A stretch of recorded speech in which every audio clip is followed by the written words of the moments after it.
સ્વાગત છે તમારું આરાધ્યા ક્લાસીસની અંદર. હું આકાશ સુતરિયા, ધોરણ 9 ચેપ્ટર નંબર 14 એનો લેક્ચર નંબર 6. તો આજના લેક્ચરમાં આપણે જોવું છે ભૂમિમાં ખનિજની પ્રચુરતા. પણ સૌથી પહેલા એ જોઈ લઈએ કે ભૂમિ એટલે શું છે, ભૂમિનું નિર્માણ કેવી રીતે થાય છે અને ભૂમિની અંદર જે ખનિજો આવેલા છે, જે મિનરલ્સ આવેલા છે એની ઉપયોગિતા શું છે.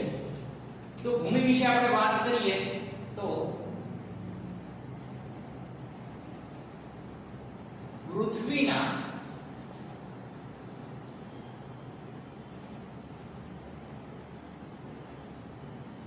સૌથી બહારના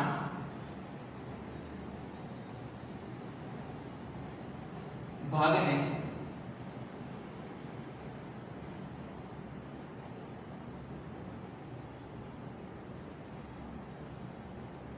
ભૂમિ કહે છે. હવે પ્રશ્ન થાય કે ભૂમિનું નિર્માણ કેવી રીતે થયું હશે.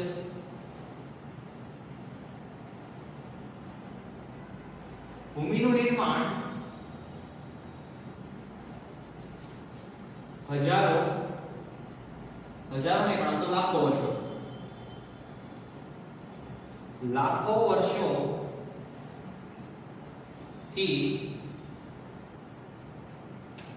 સતત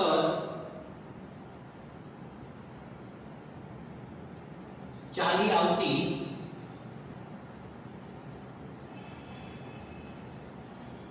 રાસાયણિક, ભૌતિક અને જૈવિક પ્રક્રિયાના પરિણામે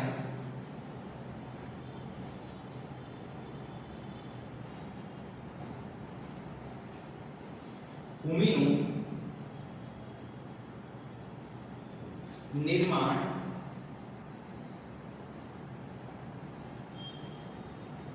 થયું હશે તેવું માનવામાં આવે છે. હવે આપણે જોઈએ કે કઈ રાસાયણિક પ્રક્રિયાઓ થઈ હશે, કઈ ભૌતિક પ્રક્રિયાઓ થઈ હશે, કઈ જૈવિક પ્રક્રિયાઓ થઈ હશે. તો એમાં પહેલું અગત્યનું જો ઘટક હશે તો એ ઘટકનું નામ છે સૂર્ય. પણ દોસ્તો યાદ રાખો કે ભૂમિનું નિર્માણ જો વાસ્તવમાં થયું હોય તો એક પથ્થરમાંથી થયેલું છે. કે સૌથી પહેલા હતા મોટા પથ્થરો,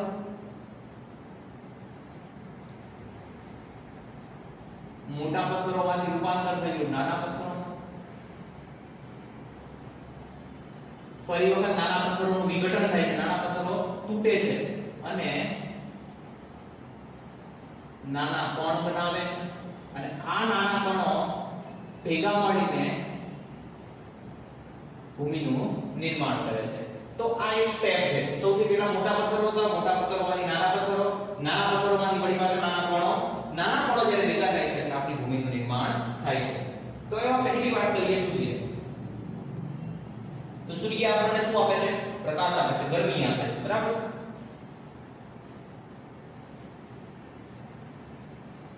દિવસ દરમિયાન સૂર્યની ગરમીના કારણે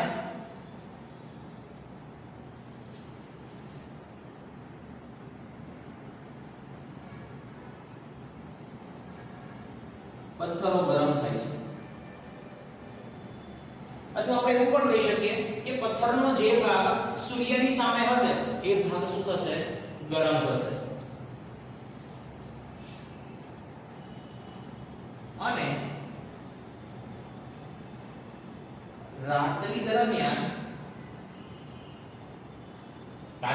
શું થશે? તો રાત્રે તો સૂર્ય હોતો નથી, તો રાત્રિ દરમિયાન ગરમ થયેલો ભાગ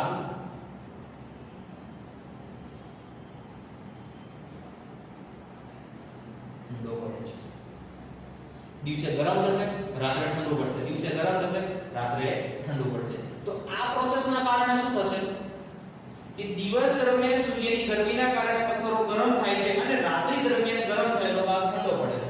એટલે જ્યારે પથ્થર ગરમ થાય છે ત્યારે શું થાય છે? ફૂલાશે. અને જ્યારે ઠંડો પડશે ત્યારે શું થશે?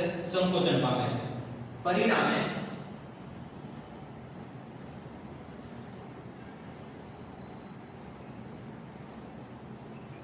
ફૂલાવવું અને સંકોચાવું. તો ફૂલાવવું અને જે સંકોચન થવું આ બંને પ્રક્રિયાઓના કારણે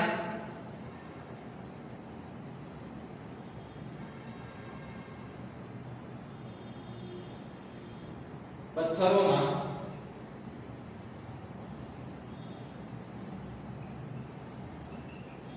તિરાડો પડે છે. હવે દોસ્તો સમજો કે દિવસ દરમિયાન પથ્થર ગરમ થાય છે, રાત્રે ઠંડો પડે છે. દિવસ દરમિયાન ગરમ થવાના કારણે પથ્થર ફૂલાય છે અને રાત્રે જ્યારે ઠંડો પડવાના કારણે પથ્થર સંકોચાય છે અને આ પ્રક્રિયાના પરિણામે શું થાય છે? પથ્થરોની અંદર તિરાડો પડે છે. મતલબ કે જે આખો મોટો પથ્થર હતો હવે એ પથ્થર કેવો બની ગયો છે? તિરાડો ધરાવતો બની ગયો છે. તો સૂર્ય પછીનું અગત્યનું ઘટક આવે છે પાણી. કે પાણી પથ્થરો ઉપર કઈ રીતે ભાગ ભજવે છે?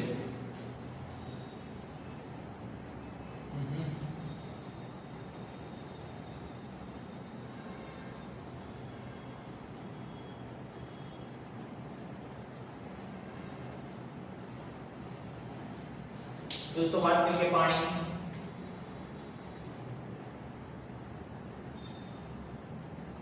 तो पानी બે રીતે ભૂમિ બનવા માટે અગત્યનો ભાગ ભજવે છે. એમાં પાણી માટે આપણે રીત નંબર 1 ની વાત કરીએ. સૂર્યના કારણે જે પથ્થરોમાં તિરાડ પડે છે એ તિરાડમાં પાણી જમા થાય છે.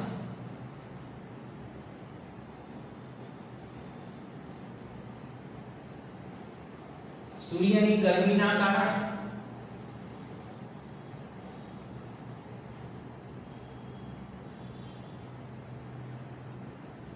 પથ્થરમાં પડેલી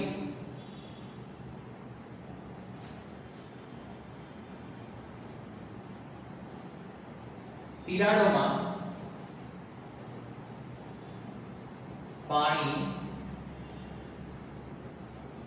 જમા થાય છે. હવે જેટલું પાણી વધારે પ્રમાણમાં જમા થશે એટલી તિરાડો શું થતી જશે? મોટી બનતી જશે.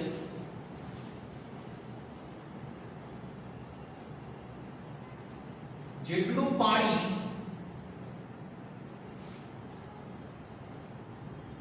વધારે જમા થાય છે તેમ તિરાડો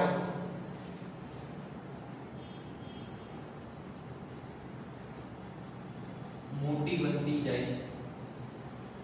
પરિણામે પથ્થર તૂટે છે.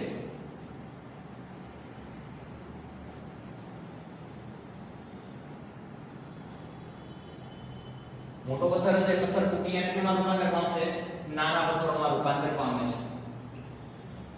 અને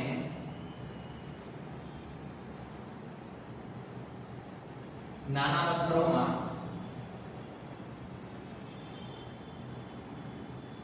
રૂપાંતરણ પામે છે. રીત નંબર 2 ની વાત કરીએ.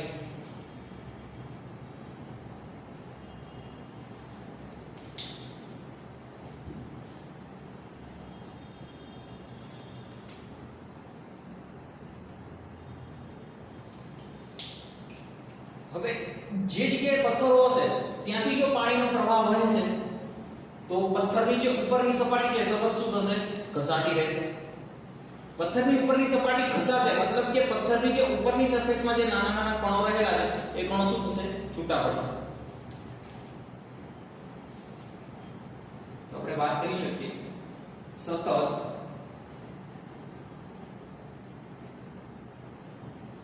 વહેતું પાણી પથ્થરને તોડી શકે છે. સતત વહેતું પાણી છે એ પથ્થરને શું કરી શકે છે? તોડી શકે છે.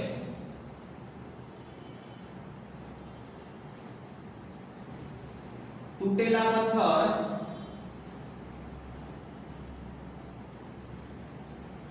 નાના પથ્થરોમાં વિભાજન પામે છે. તૂટેલા પથ્થર જે છે એ નાના પથ્થરોમાં વિભાજન પામે છે. વહેતું પાણી આ નાના પથ્થરોને વહેતું પાણી આ જે નાના નાના પથ્થરો છે, પથ્થરોને પાણીના પ્રવાહમાં ઘસડી જાય છે, મતલબ કે પાણીનો પ્રવાહ વહે છે તો પાણીના પ્રવાહમાં નાના અને મોટા પથ્થરો, મતલબ કે નાના નાના પથ્થરો શું થતા હશે? વહેતા હશે. હવે આ જે નાના નાના પથ્થરો પાણીની અંદર વહે છે એ પાણીમાં હાજર રહેલા બીજા તત્વોની સાથે શું અનુભવશે? અથડામણ અનુભવશે.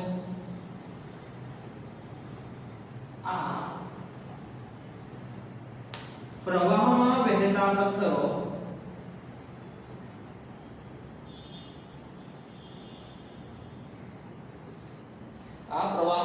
પથ્થરો પાણીમાં હાજર અન્ય પથ્થરો સાથે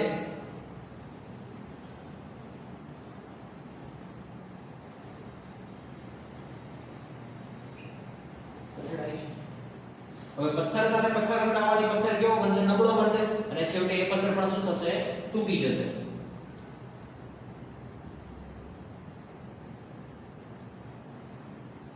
અને પરિણામે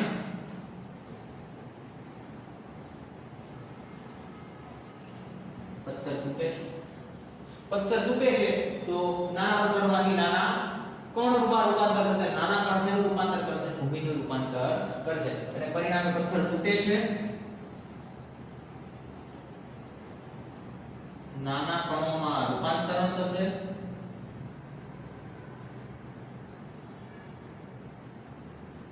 અને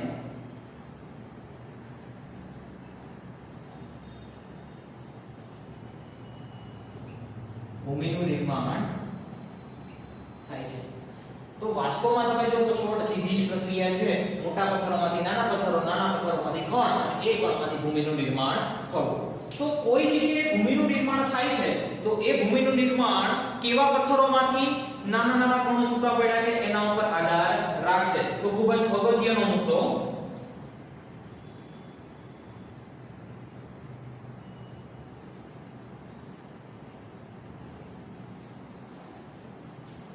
સ્થાનીય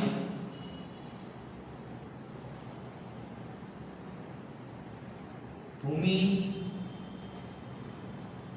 નિર્માણ અથવા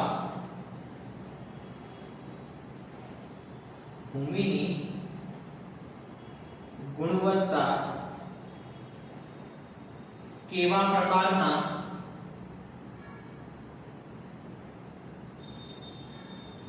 પથ્થરોમાંથી ભૂમિ નિર્માણ પામેલી છે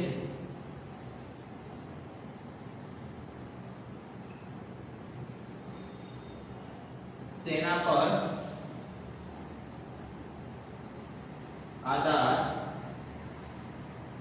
રાખે છે. પાણીની વાત હતી. હવે આવી નાની આપણે જો વાત કરી શકીએ તો એ વાત છે પવનની.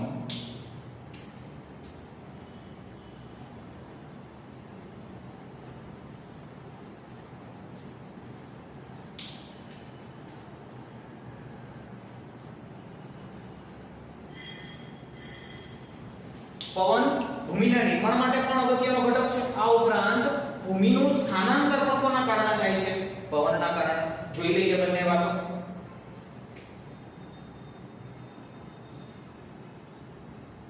પવનના કારણે અથવા પવન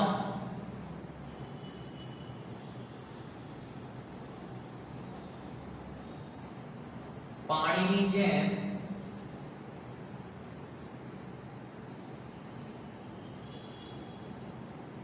ભૂમિ નિર્માણમાં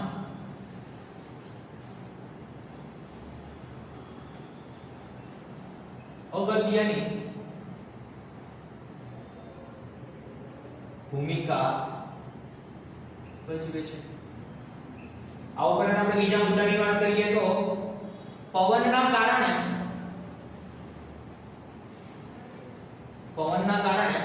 જો તમે ક્યારેક જોયું હોય કે પવન વહેતો હોય છે ત્યારે એ પવનમાં ઝીણા ઝીણા રજકણો તરતા હોય છે. આ ઉપરાંત રેતીના કણો પણ જે હલકા કણો હશે એ હલકા કણો પવનના કારણે જતા હોય છે. તો જેવો અચાનક પવન આવે છે તો જમીન ઉપર જે પણ નાનો મોટો કચરો રહેલો છે એ કચરો ક્યાં જતો રહે છે? દૂર જતો રહે છે. મતલબ કે ત્યાંથી દૂર જઈ અને ઓછા પવન વિસ્તારમાં એ ગતિ કરે છે. એ તો સિમ્પલ વસ્તુ છે. ક્યારેક આપણે પણ જોયું હશે કે આપણા ઘર ઉપર ક્યારેક કોઈ સેપડ જામી ગઈ હોય, બરાબર છે, તો અચાનક પવન આવે છે તો સેપડ ક્યાં જતી રહે છે?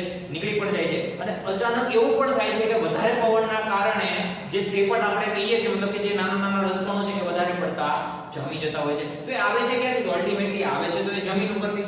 આમ પવનના કારણે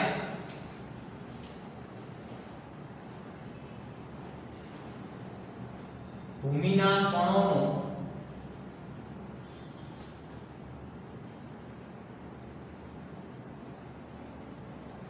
સ્થાનાંતરણ થાય છે. પવનના કારણે ભૂમિના કણોનું સ્થાનાંતરણ થાય છે. તો દોસ્તો આ હતી પવનની વાત. આ ઉપરાંત અમુક વનસ્પતિઓ પણ એવી છે કે જે ભૂમિ નિર્માણમાં અગત્યની ભૂમિકા ભજવે છે.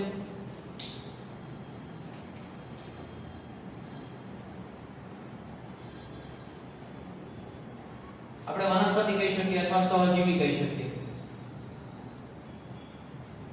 એવી વનસ્પતિ કે જે પથ્થર પર ઉગે છે અથવા પથરાળ જે સપાટી છે એ પથરાળ સપાટી ઉપર ઉગે છે, તો એવી વનસ્પતિ છે સૌથી પહેલી લાઇકેન.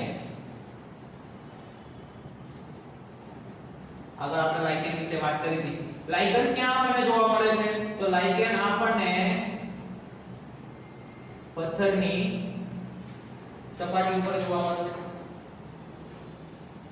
હવે આ પથ્થરની સપાટી ઉપર લાઇકેન સમગ્ર જીવન ચક્ર પૂર્ણ કરે. લાઇકેન સમગ્ર જીવન ચક્ર પૂર્ણ કરે, પરિણામે શું થશે દોસ્તો? યાદ રાખો, અમુક પદાર્થો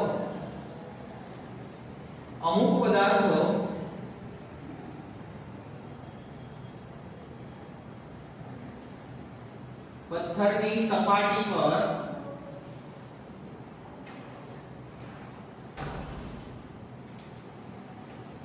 મુક્ત કરે છે.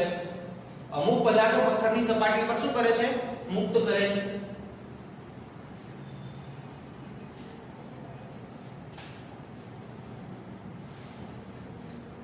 મુક્ત થયેલા આ પદાર્થો પથ્થરને તોડે છે. સિમ્પલ. મોટા પથ્થરમાંથી હવે નાના પથ્થરોનું રૂપાંતર થઈ ગયું. હવે આ જે તૂટેલા પથ્થરો છે તો એ પથ્થરા અથવા એ પથ્થરોની સપાટી પર મોસ જેવી વનસ્પતિઓ, મોસ જેવી વનસ્પતિ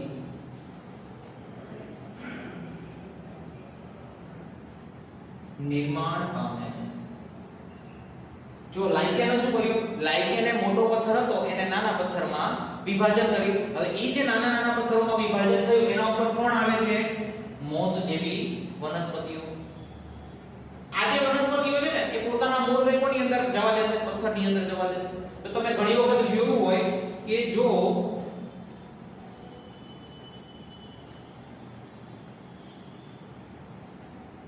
વનસ્પતિના મૂળ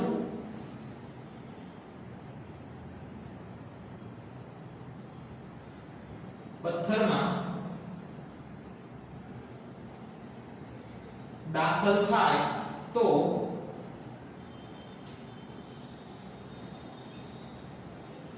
પથ્થર તૂટે છે. ઘણી વખત તમે જોયું હશે કે કોઈ પણ મોટું વૃક્ષ હોય કે વૃક્ષના મૂળ જેમ જેમ ફેલાતા જાય એમ કોઈ પણ મોટામાં મોટો પથ્થર હશે સરળતાથી શું થશે? તૂટી જશે. તો આમ જો વનસ્પતિના મૂળ પથ્થરમાં દાખલ થાય તો પથ્થર શું થાય છે? તૂટે છે. મોટો પથ્થર નાના પથ્થરમાં રૂપાંતર પામશે. એ નાના પથ્થરનું વળી પાછું નાના પથ્થરોમાં રૂપાંતર થાય, નાના કણોમાં રૂપાંતર થાય, અલ્ટિમેટલી શું મળશે? ભૂમિ આપણને મળશે. તો આ ચાર મુદ્દાઓ એવા હતા કે જે ભૂમિ નિર્માણની પ્રક્રિયા સાથે સંકળાયેલા હતા. આ ઉપરાંત એક પ્રવૃત્તિ તમને આપેલી છે. હવે એ પ્રવૃત્તિ તમને શું શીખવાડે છે કે તમારે એક બીકર લેવાનું છે. એ બીકરની અંદર થોડી માટી લેવાની છે અને માટી જેવું જે પ્રમાણ છે એના કરતાં ઘણું બધું તમારે પાણી ઉમેરી દેવાનું છે. તો આવું થશે કે તમે ઘણું બધું પાણી લીધેલું છે.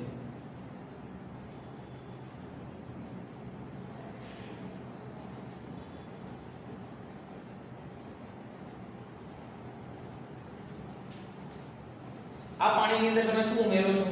માટી ઉમેરો છો. બહારથી માટી ઉમેરવામાં આવે છે. માટી ઉમેરી પછી તમારે સતત શું કરવાનું છે? એને હલાવવાનું છે અને પછી થોડી માટે ઠરવા દેવાનું છે. તો તમે જોશો કે જે માટીની અંદર રહેલા ભારે કણો હશે, જે મોટા પથ્થરો હશે, જે ભારે કણો હશે, એ કણો ક્યાં થશે? નીચે તળિયે જમા થઈ જશે. તો આપણને આવા નીચે તળિયે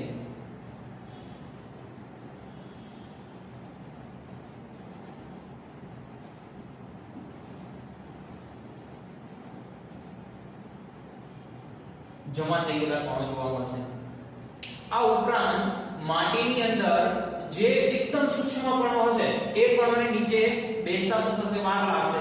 એટલે સૌથી પહેલા ભારે કણો બેસી જશે, પછી માટીની અંદર રહેલા જે એકદમ સૂક્ષ્મ કણો છે, જે ભારે કણો કરતા થોડા સાઈઝમાં નાના, એ કણો નીચે બેસશે. જે એના કરતા પણ નાના હશે એ સૌથી છેલ્લે બેસશે. પરિણામે શું થશે? માટીના જે નીચે બેસેલું સ્તર છે એમાં તમને વિવિધ પ્રકારના સ્તરો જોવા મળશે. તમે જોઈ શકો છો નીચે સૌથી ભારે કણો છે, પછી એના કરતા હલકા કણો અને પછી એના કરતા હલકા કણો. અને આ ઉપરાંત તમે જોશો તો સપાટી ઉપર અમુક તમને ઘટકો, અમુક પદાર્થો તરતા દેખાશે.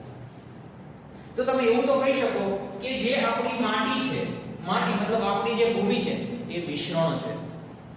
ભૂમિ છે એ શું છે? મિશ્રણ છે. તો એની અંદર કયા કયા પદાર્થો આવેલા છે? તો આપણે વાત કરીએ ભૂમિમાં રેતી હશે. રેતી એટલે જે મોટા પથ્થરો છે એ મોટા પથ્થરોમાંથી બનેલું નાનું નાનું સ્વરૂપ, બરાબર છે? નાના કણો એટલે રેતી હશે. રેતી કરતા નાના માટીના કણો હશે. આ ઉપરાંત કાર્બનિક પદાર્થ,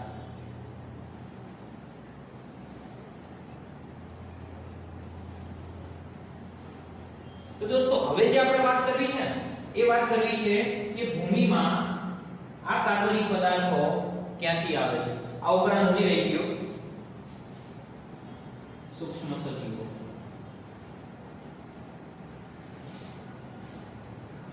આ ઉપરાંત ઘણું બધું હોઈ શકે છે, બરાબર છે? વધતા ઓછા પ્રમાણમાં બધી ધાતુઓનું પ્રમાણ છે, ધાતુનું પ્રમાણ છે, કેલ્શિયમ છે, મેગ્નેશિયમ છે, બરાબર છે? પણ મુખ્ય ઘટકો છે રેતી છે, માટી છે, કાર્બનિક પદાર્થ અને સૂક્ષ્મ જીવો. તો આપણી જે ભૂમિ છે એ આટલા પદાર્થોનું આપણે શું કહી શકીએ? મિશ્રણ કહી શકીએ. તો હવે આપણે જે વાત કરવી છે એ કાર્બનિક પદાર્થની વાત કરવી છે.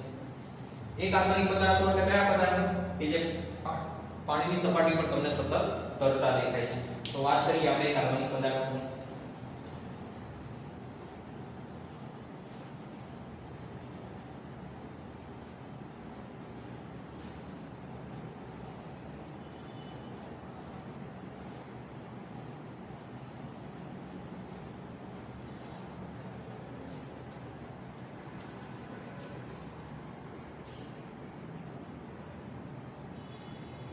ભૂમિમાં મૃત,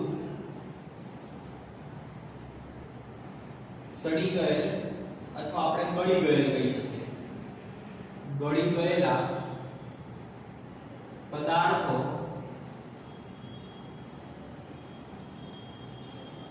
હાજર હોય છે. ભૂમિમાં મૃત, સડી ગયેલ અથવા ગળી ગયેલા પદાર્થો હાજર હોય છે, જેને હ્યુમસ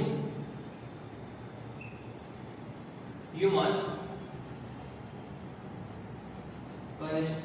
આ ઉપરાંત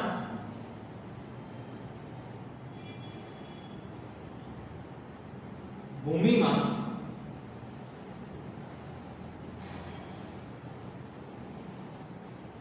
સૂક્ષ્મ સજીવો પણ હાજર હોય છે, જેને જીવાશ્મ કહે છે. આ ઉપરાંત ભૂમિમાં સૂક્ષ્મ સજીવો પણ હાજર હોય છે, જેને હ્યુમસ કહે છે. આ ઉપરાંત ભૂમિમાં સૂક્ષ્મ સજીવો પણ હાજર હોય છે, જેને જીવાશ્મ કહે છે.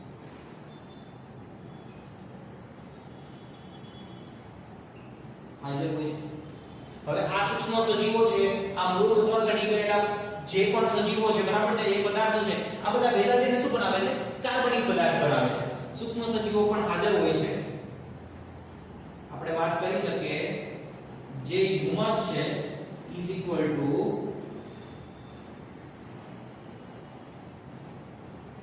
કાર્બનિક પદાર્થ, અને આ કાર્બનિક પદાર્થ શેના માટે જરૂરી છે? તો ભૂમિની ફળદ્રુપતા માટે જરૂરી છે.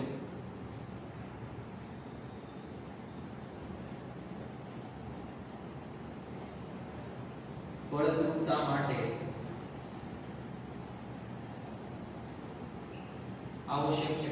કેમ કે નવા છોડને જો પોષણ મેળવવું હશે તો એ શેમાંથી મેળવશે?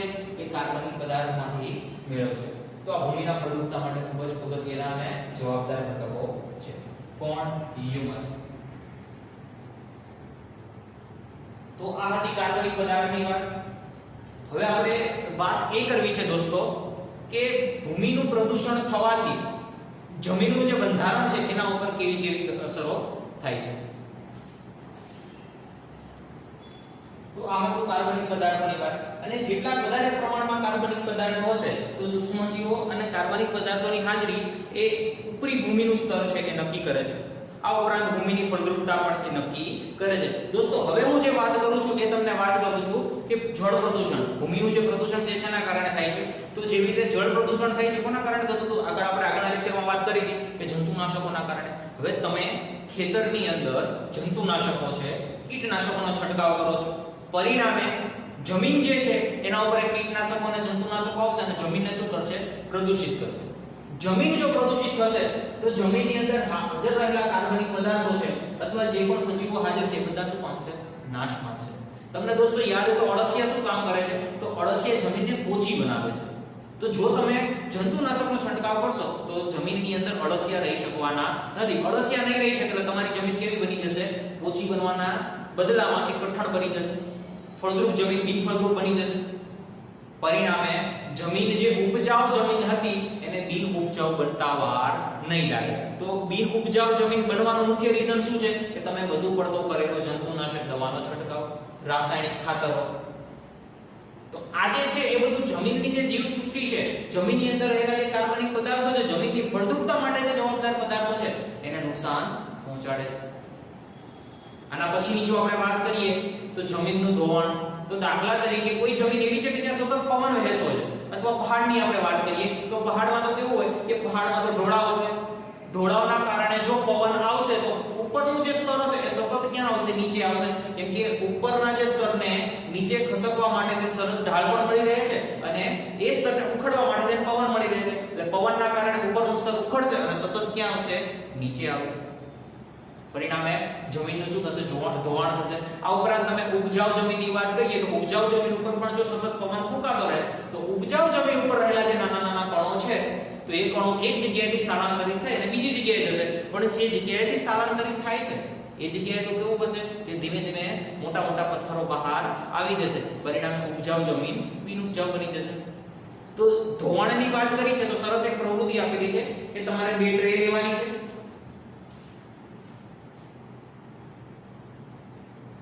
આવી 2 ટ્રે લેવાની છે, બરાબર છે.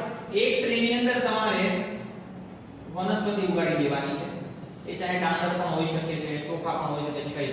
અને બીજીમાં કંઈ ઉગાડવાનું નથી અને સિમ્પલ. હવે તમને પાણી વહેડાવવાનું કે છે. તમારે શું કરવાનું છે? પાણીને વહેવડાવવાનું છે.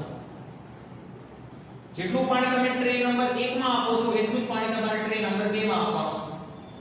તો તમે જોશો કે જે ટ્રેની અંદર તમે વનસ્પતિ ઉગાડેલી છે એ ટ્રેની અંદર નીચે હલતું પાણી હશે એ ઓછા પ્રમાણમાં હશે, જ્યારે બીજી ટ્રેની અંદર વનસ્પતિ નથી ઉગાડેલી, માત્ર તમે માટી દીધેલી છે, ત્યાંથી પાણી વધારે પ્રમાણમાં આવી જશે. તો આપણને આ એવું સૂચવે છે કે જેમ જેમ તમે વધારે જંગલો કાપશો દોસ્તો, જેમ જેમ તમે વધારે જંગલો કાપશો એમ એમ શું થશે કે તમારી જે ભૂમિ છે એ સતત ધોવાઈ જશે. તમે જોશો કે અહીંયા જે પાણી આવશે ને, આ પાણી ટ્રે નંબર 2 માં, તો એ પાણીની અંદર વધારે પ્રમાણમાં તમને રેતી અથવા માટીના કણો જોવા મળશે.